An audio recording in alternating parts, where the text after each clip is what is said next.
Hi guys, it's Mrs. Steinhoff here with your SEL lesson.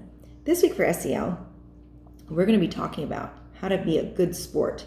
Have you heard that phrase before? Being a good sport? Do you know what it means? Take a second and think about it.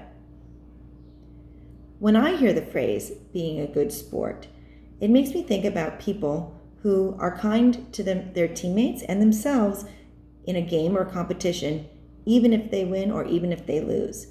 Sometimes when you're playing games, a lot of the feelings we've talked about in our SEL lessons, frustration, anxiety, anger, can come bubbling up to the surface.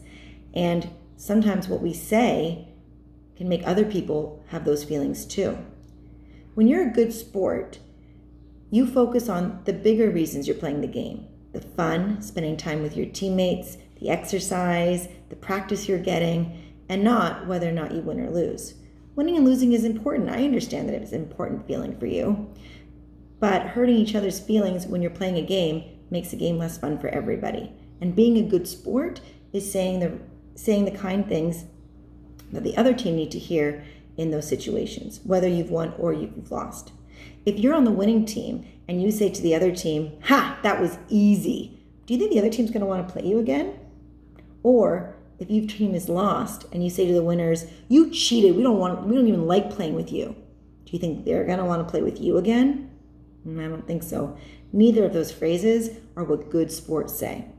Good sports remember to compliment each other, whether they've won or whether they've lost. So you can say things like, "I think you tried really hard today. I had a great time playing against you." Those are things good sports say.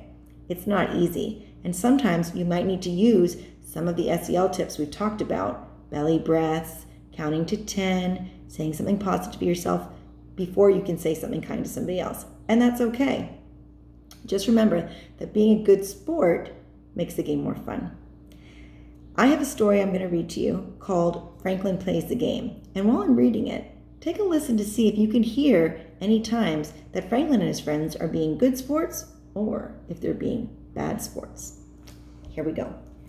Franklin plays the game. Franklin could slide down the riverbank. He could tie his shoes and count by twos. He could walk to Bear's house all by himself. But Franklin couldn't kick a soccer ball straight.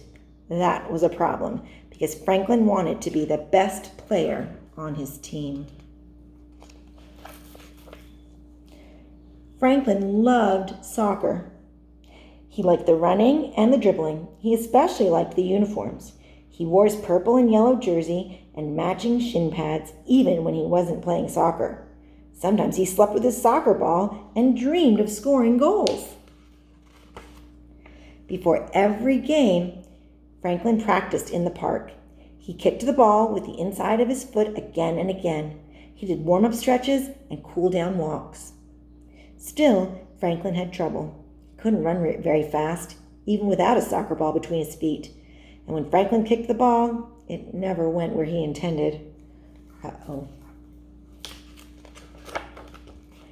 Goose watched Franklin's ball fly into the bushes. "I'll never score a goal," said Franklin sadly. "Neither will I," said Goose. "I keep forgetting the rule that says I can't use my wings unless I'm the goalkeeper. Everybody gets mad at me." Oh, everybody gets mad at him. Doesn't sound like good sports to me. Goose showed Franklin how wide her wings stretched. Wow, really wide. Beaver was watching too. "And I'll never score a goal," she said, "because my tail is so long and heavy that it drags me down." She ran for a bit. Franklin and Goose could see the problem. "No wonder we never win any games," grumbled Franklin. It was true. Franklin's team had not won a game all season. Bear's team won every game. Losing didn't bother Coach. She said the same thing before each game: "Let's have fun out there." Losing didn't bother Franklin's parents, who shouted, "Nice try," whenever Franklin got the ball. But it bothered Franklin a lot. "What's wrong?" asked Franklin's father. "I never score a goal," answered Franklin. "But you try and you have fun," said Franklin's father. "That's the important thing." Franklin nodded. That's what all the grown-ups said, but he really wanted everyone to cheer for him. He wanted to score a goal. It wasn't only Franklin who felt that way. Each of Franklin's friends wanted to score a goal, but the harder they tried, the worse they played. Franklin forgot where to stand. Goose forgot what to do. Whenever the ball came to Franklin's teammates, they rushed towards it. Players tripped over feet and tails and long ears. They crashed into a heap. Coach helped untangle the players.